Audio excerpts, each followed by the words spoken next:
తిరుమలలో భక్తుల రద్దీ తగ్గింది. నిన్న స్వామివారిని 66,561 మంది దర్శించుకున్నారు. హుండీ ఆదాయం 3,98,00,000. ఉచిత సర్వదర్శనానికి 2 కంపార్ట్మెంట్లలో భక్తులు వెయిట్ చేస్తున్నారు. ఉచిత దర్శనానికి 9 గంటల సమయం పడుతోంది. టైమ్ స్లాట్ దర్శనానికి ఒక కంపార్ట్మెంట్లో భక్తులు వేచి ఉన్నారు. టైమ్ స్లాట్ దర్శనానికి 4 గంటల సమయం పడుతోంది. ₹300 ప్రత్యేక దర్శనానికి 3 గంటల సమయం పడుతోంది.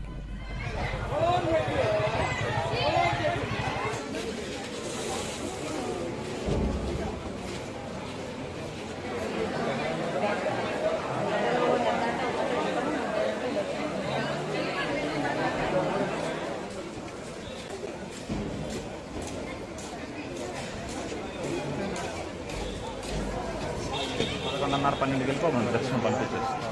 శ్రీవనం లేవు అయిపోయినాయి.